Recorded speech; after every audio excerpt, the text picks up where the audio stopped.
ராதிகா கிளம்பி போனதுக்கப்புறம் பார்த்தீங்கன்னா, கோபி வந்துட்டு தண்ணீர் மேல இருந்துட்டு ரொம்பவே அழுதுட்டு இருக்காரு. 3 பேரும் ஒண்ணா போறதா நினைச்சு திடீர்னு ஏன் இவங்க 2 பேர் மட்டும் போனாங்க?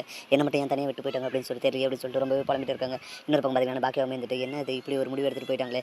கோபிய கல்யாணம் பண்ணும்போது எவ்வளோ தைரியம் இருந்துச்சோ, அதோட பெரிய தைரியம் வேணும் இவங்கள விட்டு போறதுக்கு.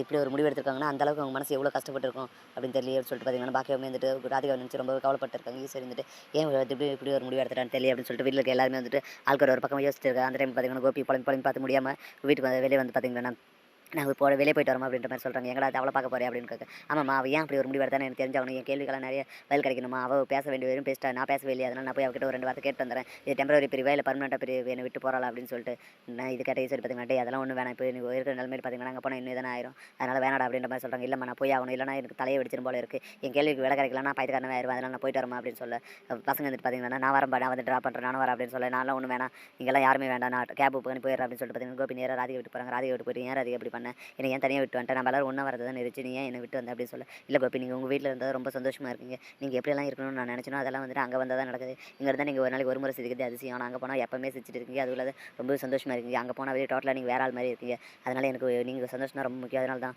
நம்ம எப்படி சேர்ந்து வளர்றது எவ்வளோ முக்கியமோ அதோட சந்தோஷம் முக்கியம். நீங்கள் சந்தோஷமாக இருக்குது எனக்கு, நீங்கள் சந்தோஷமாக இருந்தால் அதுவே போதும். நீங்கள் அங்கே இருந்தாலும் இங்கே இருந்தாலும் ஒன்று தான். ஆனால் திருப்பி எங்களை பார்க்க இங்கே வராதீங்க, நானும் என் பொண்ணுங்க சந்தோஷமாக இருக்கும். தயவு செஞ்சு திருப்பி திருப்பி வந்து எங்களை தொந்தரவு பண்ணாதீங்க, என்ன பர்மனெண்ட்டாக மறந்துருங்க அப்படின்னு மாதிரி சொல்ல என்ன கோபி ராதிகா பேசுகிறேன், நம்ம 2 பேரும் கல்யாணம் பண்ணிருக்கோம் அது கொஞ்சமான ஞாபகம் இருக்கா அப்படின்னு சொல்ல கல்யாணம் பண்ணோம் எதுக்காக பண்ணோம், நான் சந்தோஷமா வாழதானே, அந்த சந்தோஷம் நீங்கள் கல்யாணத்துக்கு அப்புறம் சுத்தமாக இல்லையே, அதனால நம்ம பிரிஞ்சிருக்கிறது தான் நல்லது.